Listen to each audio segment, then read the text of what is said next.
Good morning and welcome everybody to today's webinar on the 2026 Oregon Recreational Trails Plan. My name is Jessica Horning and I'm the statewide trails planner here at Oregon Parks and Recreation Department, and I am joined by my colleagues Jody. Hello, everyone. I'm Jody Balfi. I'm a grant coordinator here at OPRD with the Recreational Trails Program, which we'll talk about a little bit throughout the webinar. And Caleb, you want to introduce yourself? Hi, everybody. I'm Caleb Dixon with OPRD, and I'm a research analyst. All right. Well, today's webinar is to kick off our public review period for the new Trails Plan that opened this morning and will be available through November 28th. Uh, our brief agenda for today, we're going to spend the next roughly 30 minutes providing some background on the Trails Plan and the role it serves. We'll provide an overview of what you'll find in the new Trails Plan. And we'll go over how you can download your very own draft copy of the plan to review and provide comments back to us. We'll use any of those comments that we get over the next month to inform the final version that we hope to have adopted by the Oregon Parks Commission in early 2026. So before we jump into it, some real quick Zoom logistics. Like Jody put in the chat, please use the Q&A button at the bottom of your screen to ask any questions. And we will go through those, answer them, and have plenty of time for discussion at the end of the presentation. And please use the chat button or raise your hand. Use that if you've got any issues seeing the slides, hearing the presenters as we go along. And then also just to note, we are recording this webinar to post online for folks who aren't able to join us this morning. So what is the Oregon Recreational Trails Plan? It is a statewide policy plan that serves as a companion to our statewide comprehensive outdoor recreation plan, or SCORP, as we like to call it. And the SCORP looks at all aspects of outdoor recreation: camping, birding, boating, trails. And because trails are the most popular form of outdoor recreation in Oregon, something that we know because of all the work of the SCORP, every 10 years we develop a trails plan to deep dive into the specific needs, investment priorities, and recommended actions to help us support Oregon's trail network.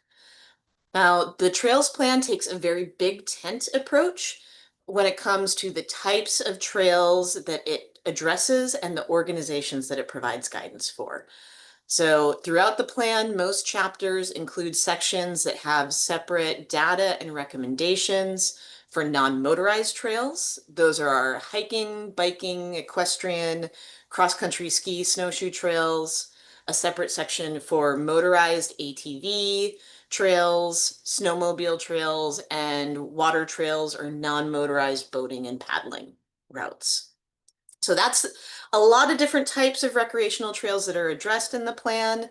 And then while Oregon law gives OPRD the responsibility of leading development of the trails plan and the SCORP, the recommendations in the plan are really intended to inform all land managers and partners working on recreational trails in the state.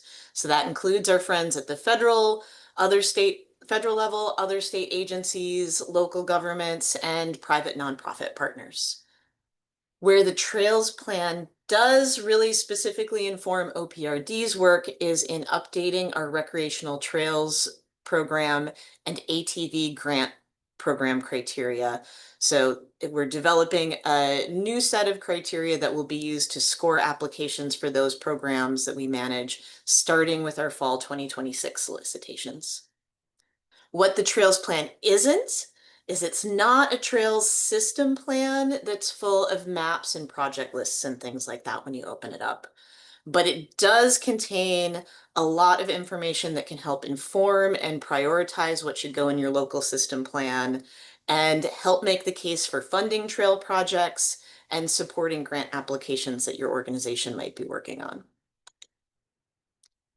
So here's the cover of our beautiful public review draft of the plan, an outline of what you'll find inside of it. For those of you who have used the previous trails plans, we've updated all of the data that partners have told us that they use the most in these plans. But this time we're really focusing on the key takeaways and including links to companion reports for those of you who want to really deep dive into the data on specific activities or how things differ by region across the state.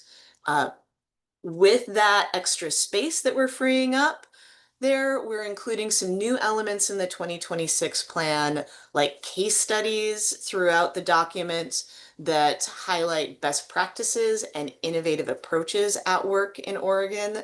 Our partners in this state are doing really incredible work that we are hoping to highlight with the plan. And we're also creating a companion website with links to different tools and resources that can help partners tackle the challenges and implement some of the recommended actions that we highlight in the plan. Chapter 1 covers how we develop the plan and where all of these data and recommendations are coming from. We pulled from other work like the SCORP that gives us a representative population sample of how the population of Oregon as a whole is using trails and participating in outdoor recreation. And then we conducted new surveys of both recreation providers and general trail users who live in Oregon to inform the plan. We also partnered with the Oregon Trails Coalition to host a series of virtual focus groups. Those helped us hone in on specific needs of different trail user groups and held a handful of virtual and in-person workshops at events like the Oregon Outdoor Recreation Summit to get more feedback. The trail use and trends section of the plan summarizes a lot of the quantitative data that we got out of all of this work. So this section covers the number of residents participating in different types of trail activities this year or each year, and the monetary impact of those activities in terms of both spending at Oregon businesses, the economic value to participants above and beyond what they might pay to participate in a trail activity, and the health cost savings to the state from residents participating in these types of physical activities outdoors. So this table that is on the slide is in the plan, so I'm not going to go through it, but we can come back to it and talk about it more if folks want to in the Q&A session. I will just highlight the fun fact that when we asked what new outdoor activities Oregonians started participating in during COVID, the top 3 activities were all trail activities. So first, walking and hiking on trails, riding bikes, and then flat water paddling. So pretty exciting. The plan provides information on trip characteristics, like how far people travel to reach the trailheads they use most often for different activities. Through this, we learned that kind of trail users across all different types of activities are really looking for more close to home opportunities, even if they travel a long distance for trailheads regularly now. We also learned that that spike in trail activity that we saw during COVID seems to be sticking around. So 80% of the users that we surveyed say that the number of trips that they take to participate in trail activities, day trips, overnight trips, has stayed the same or even increased more over the last 5 years since 2020. We have information about preferred trail experiences in the plan. We asked people what their favorite trail activity is and learned about the different lengths and difficulties of trails that people prefer for different types of activities. Specifically, we learned that ATV and mountain bikers specifically are really looking for more trail hubs with a mixed variety of trail difficulties so that they can do things like ride easy trails with their kids or friends or partners who are newer to the sport, in the morning, and then hit some more challenging trails from the same trailhead later on in the day in a single trip.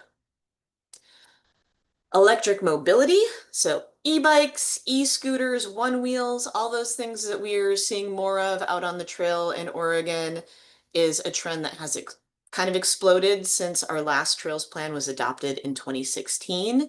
So we asked questions about that in our outreach this time around and learned that 1 in 5 non-motorized trail users in Oregon has used an e-bike or some other sort of electric mobility device on trails in the last year. And when we look at people biking on trails, 1 in 3 cyclists has ridden an e-bike on a trail in the last year. So this is an area where our providers and land managers told us that they really are searching for more resources to help them with management strategies around electric mobility. Another focus for the SCORP and the Trails Plan has been identifying barriers to people using trails and participating in outdoor recreation so that we can identify strategies to increase everyone's access to all of those great health and economic benefits of using trails that we mentioned earlier. Some themes that came up in our outreach for the plan, very similar to what we learned in the SCORP, is that transportation can be a barrier for lots of folks. We need more public transit, walking, biking paths connecting parks to trailheads.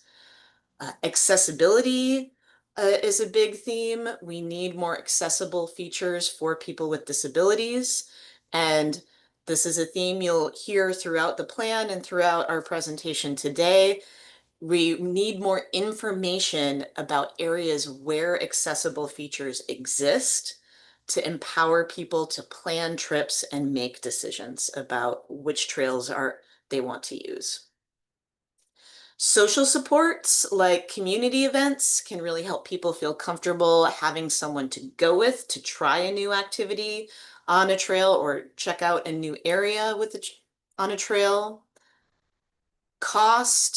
Gear libraries, low-cost rentals can really help address the cost and gear barriers that were an issue, particularly with ATV and paddling activities where there are some more gear requirements.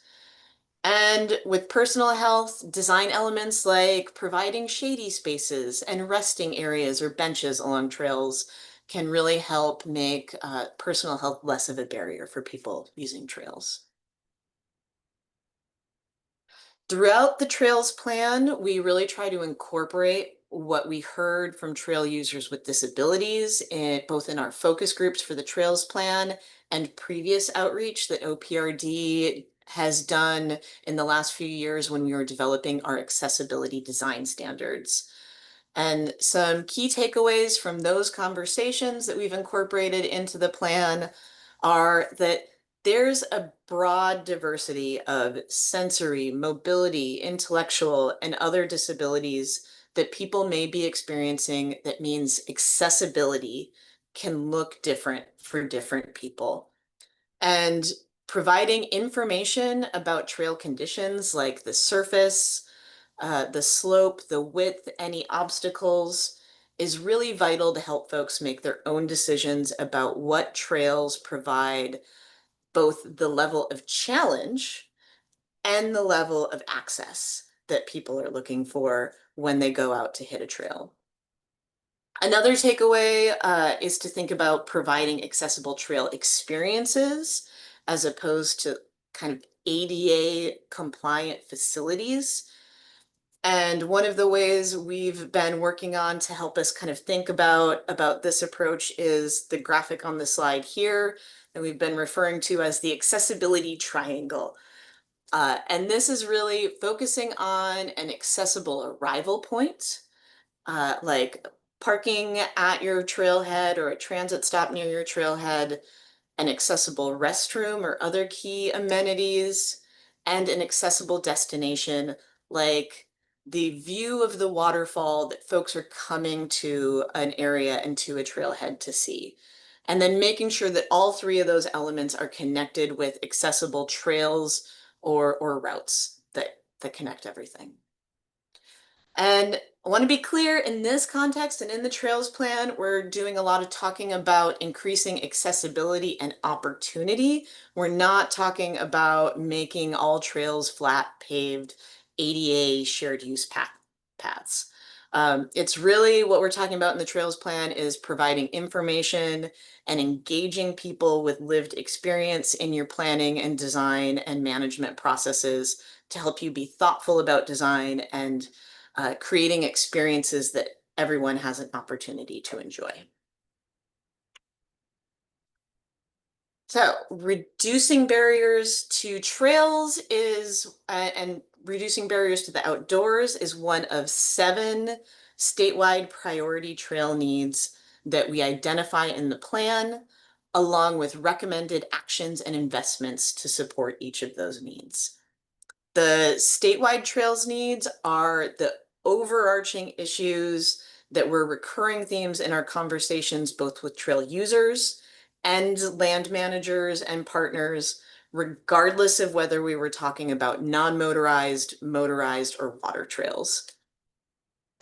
So those 7 areas, to really give a quick summary of each of them, are funding and capacity. We have inadequate funding to meet our trail needs in the state, challenges maintaining staff and volunteer capacity to support trails work, and challenges providing those staff and volunteers with the training they need to become the next generation of skilled trails professionals. Maintenance, rehabilitation, and stewardship came up in every conversation we had. And this is looking at the need to prioritize maintenance of our existing trails, address increasing deferred maintenance backlogs, storm and wildfire damage, and importantly, looking at expanding our public and private partnerships to support a culture of stewardship to sustain our trails into the future. Connectivity and access is really a desire to connect our existing trails, to create larger systems, and to strategically expand the trail network to help reduce crowding and provide new recreation opportunities. Information and signage, like we already discussed a little bit, is a really critical need for users with disabilities and increasing accessible trail opportunities in the state, but was a general desire from all users that we heard to increase the availability of information about trails, both online and at trailheads, to help people support decision-making, navigation, and really promote responsible recreation on trails. Safety and user conflicts is about promoting responsible shared trail use and management to address user conflicts that are happening on the system. We've touched on reducing barriers to the outdoors already, and then balancing conservation and outdoor recreation is the last statewide trail need, where we really include strategies to reduce the negative environmental impacts of trails, like natural resource degradation from overuse and social trails, things like that. Here's some examples of the recommended actions that accompany each of those statewide needs in the plan. And what I want to just highlight here is that the Trails Plan doesn't have the authority to dictate policies or actions. So it doesn't include actions or strategies like OPRD shall do this, the Forest Service must do that. Instead, we've really intentionally crafted these actions as general recommendations and best practice that anyone doing trails work in the state can pick up and determine what engaging with that action might look like for their specific organization. So for OPRD, prioritizing trail plan needs and funding decisions, this first example action that we're showing here, looks like will be reflected in us updating our grant program criteria to prioritize these needs. And we encourage other organizations to think about how they can incorporate these needs into any funding decisions that they have authority over. For information and signage, We are going to be at OPRD working on updating our sign manual to include updated guidance on trail signage and providing accessibility information. We'll make that document available on the technical resources website that Jody will be talking about in a little bit when it's completed, so that other folks can use that as a model if they like. But again, we're talking about really sharing recommended actions and resources in the plan, not creating requirements or any sort of developing any sort of standards that people have to meet. We have chapters in the plan focused on user-specific needs as well. Uh, this chapter focuses on the top 4 funding priorities for different users that were identified through our surveys. And as you can see, there's a bit of overlap between the user and the statewide funding needs. Like you can see that maintenance and expanding the system, those were statewide needs that we highlight, but they're also listed as user needs. We just use this section to dive into more details. And then there are also some user-specific needs that are unique that we highlight in this chapter, like law enforcement was a much bigger conversation and need when it came to ATV, OHV trails. Um, and grooming and avalanche safety education is a unique need for our snowmobile trail system. So for each of these funding priorities, just like the statewide needs, we provide more specific recommendations based on what we heard in the outreach.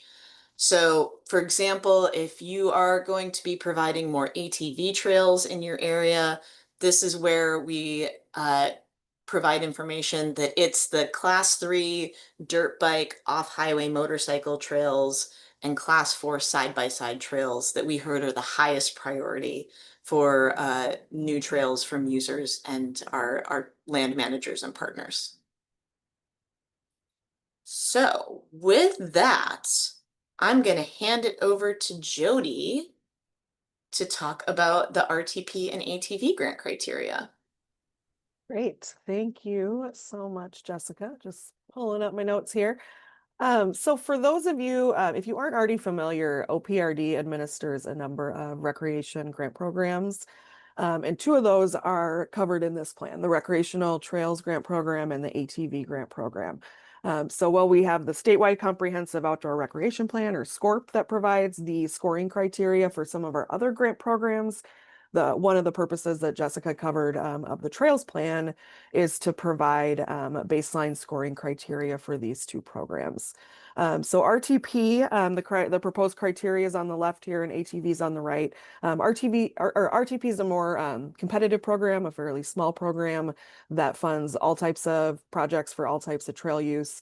And the ATV program is a larger program that funds all things ATV, including things like ongoing maintenance and law enforcement, etc. So while project eligibility of what we can use these funds for are set in other places, like in our administrative rules and law and federal guidance, the purpose of this plan, as it has been in the past, is to provide the scoring criteria that we use when it comes to our committee's ranking and scoring proposals that are submitted to us for each of these grant programs. So we started with our current criteria and some of the information gathered in previous Trails plan. And then as Jessica touched on, we also met with our committees. I did focus groups with RTP applicants just to get feedback on the current scoring and what changes folks might want to see. So I'm not going to go into detail about all the scoring criteria in this webinar today, but when you go into the draft Trails plan I believe it's chapter 10 for RTP and then chapter 11 for ATV, you can find a lot of detail about the ranking process overall, just how scoring works, and then a description of each of these categories, sort of what the intent of each category is, what type of information applicants are asked to provide, and how the committee scores proposals. So if you do apply to either of these programs or both of them, if you interact with them in any other way or just have general interest, please check out those chapters of the plan because we are interested in your feedback throughout our public comment process that Jessica will talk a little bit more about. And while the plan will be adopted by our commission, hopefully in the springtime, the updated scoring criteria will take effect in fall 2026 when both of these programs open again for application. You can go ahead to the next slide, Jessica. Great. So the other thing that I am really excited about is a new web page that we are just starting to build out. In the link that I dropped in the chat, you can navigate to this new technical resources web page through that, or you can just go onto our homepage and find where it's circled in red there on that screenshot. So throughout this feedback process and just in general, we hear a lot from folks who just want more resources that they can use just in their land management role and their role as a trail partner. And so we heard that over and over again throughout this process. So we finally are building out sort of a one-stop shop for a lot of different technical resources for recreation planning. So it includes everything from, mountain bike trail guidelines, to ABA or links to the ABA accessibility standards, and a list of funding resources, both government resources as well as some private resources that could be a fit for your recreation process. This page, it's just sort of round one right now that we have all these links up there. We'll be continuing to build it out. If you do visit this page, my contact information is on there if there's other resources that you would like to add. And if you hold tight too, there'll be a lot more I think that we'll add over the next month or two that aren't already up there. So yeah, really excited to have this out there for folks, and we really hope that this will be useful.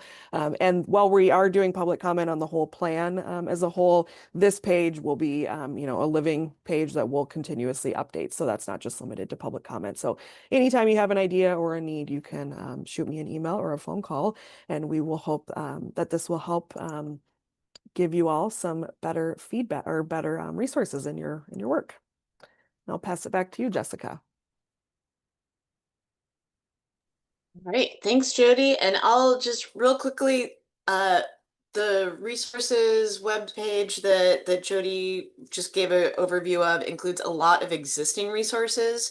There's also a few that we don't have in there yet, but we're going to be adding. Most of them are linked in the draft plan, that are new resources we created specifically for the Trails plan, to address some of the major needs that were coming up from the outreach. So we have a Trails funding matrix that we've put together, that is not on the page yet, but will be added soon. And this trail partnerships flowchart that we developed or that the Oregon Trails Coalition developed for us, to help provide some answers and resources for some of those stewardship partnership questions that came up throughout the plan. So excited that we'll have that resource, pointing to all of the good work that's already been done in this area, and then also some new things to contribute to that work. So, how to share comments on the Trails plan. We've mentioned, the public comments are being accepted now through November 28th. If you saw in the press release or some other communications, there are some that say November 24th. We decided to just extend it to a nice, pretty much 30-day period, to give folks more time to comment. You can go to the website. We'll have a recording of this webinar for anybody who is not able to make it. You can download the draft of the plan, and there is a form that you can just click on with one big text field to share any comments you have on the plan. In terms of what is most helpful for us and what we have the most ability to incorporate at this point in the process, is because the plan is pretty data and what we heard during our outreach efforts driven. The things that we're most able to address are in those chapters that are talking about data. Are there ways that we could present or discuss that information differently to make it easier for you to understand or more relevant to the work that you're doing? And then really particularly in those chapter 8, chapter 9 issues, statewide and user specific needs and strategies chapters. If there's an issue that comes up every time you use or work on a trail and that you and your friends or colleagues are talking about all the time, that you're like, how did this not end up in the trails plan? Uh, that is really great for you to share with us so we can look at, wait, is there something that maybe we missed and didn't remember to include in the plan? Or if there is a strategy that your organization is taking to address one of these needs or something that you think would be a really great strategy to address a challenge that you don't see reflected in those recommended actions, those would be really great to share with us. Also, any tools or resources, either existing ones that we don't have on the website yet, or things that we could create in the future. Though those are the types of comments that we can do the most with at this point in the process. Which our next steps in that process are we will be providing a informational brief to the Oregon Parks Commission on November 19th. So that'll basically be a repeat of this webinar that we're giving right now in terms of presentation, but there is public comment periods at the commission meeting. We will be making edits to the plan based on the public comments we receive between November 28th and the end of the year. We'll incorporate those and design the plan into a nice glossy final document. And we'll be bringing this hopefully to the commission for adoption in February of 2026. So I'm going to leave this slide up so everybody can use the URL if they would like to get access to the plan. But that is all that we had prepared for you, and can just open it up for any questions, Q&A, and hopefully give folks some more time back in their day. Great. And Jessica, there were a few questions I already answered, a couple of them just around e-bikes and how the plan sort of deals with that, or essentially provides information and examples. And then one about ADA compliant docks when it comes to water trails, which I provided some information back just about how this is more of the resource and identifying those needs that's what people are asking for, and some specific guidelines on that. So I don't know if you want to add anything on either of those. Yeah, so on the topic of e-bikes and where, like, if you are riding an e-bike on a trail, where that activity kind of lives in the plan. For this, we included riding an e-bike on a trail as the same as biking on a trail. So that activity is captured in under non-motorized trails Mhm. in the plan. The reason we did that is it's consistent with how we collected data for the SCORP, and it's consistent with OPRD's new rules around kind of if you're one of those class 1, class 2, class 3 e-bikes in Oregon law, we kind of treat you like any other bike. And so we have some case studies in the plan, like Jody mentioned, highlighting OPRD's process for doing rulemaking around managing e-bikes on trails on state parks property, and also a case study from Central Oregon on a different approach that the Deschutes National Forest is taking around uh, allowing class 1 e-bikes only on certain trails. So that's where we address those.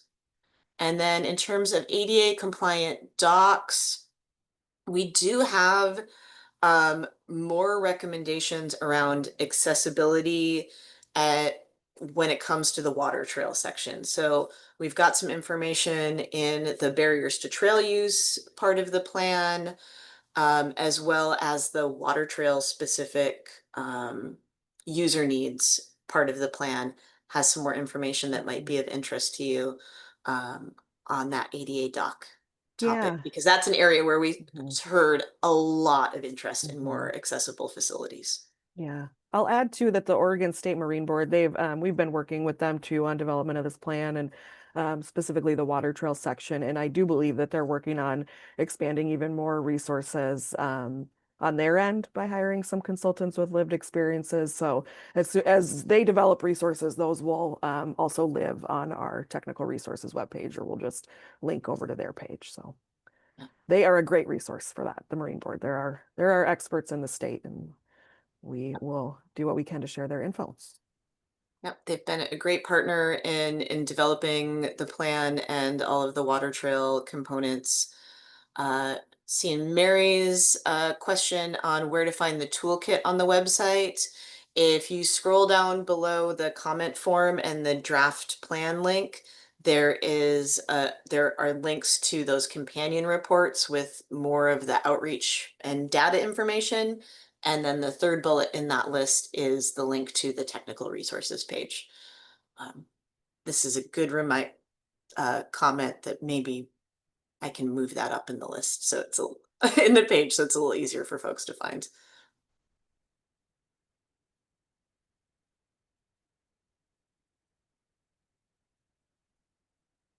Right. So any other questions from folks? Feel free to put those in the Q&A box at the bottom of the screen.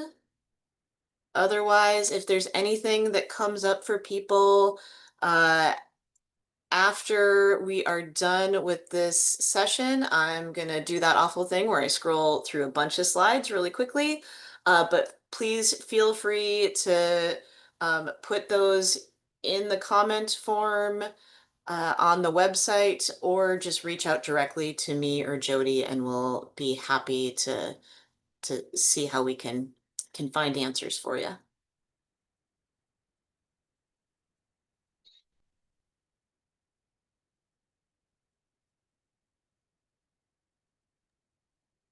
Great. I don't see any other questions, but hopefully folks can dive in and check out the plan and give us some good feedback.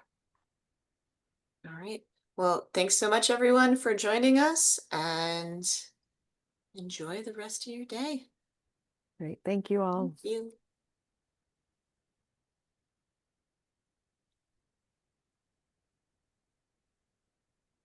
We did get one question. Do you want to talk about Oh, this quick? So somebody asked about what about needed trail maintenance? The banks, I'm assuming that's the banks on Vernonia Trail, is in sad shape. So the plan really provides sort of a lot of data points and recommendations on maintenance backlog, what land managers and partners could do to help address that. It doesn't necessarily solve that problem or fix OPRD's budget. So yes, we know that that is the top need and has been the top need for land managers, is just more maintenance funding, more staffing, etc. I do know that State Parks is seeking funding right now to do some work on that trail. So hopefully they'll have some success with finding some funding to help support that work. But yeah, hopefully that somewhat answers the question.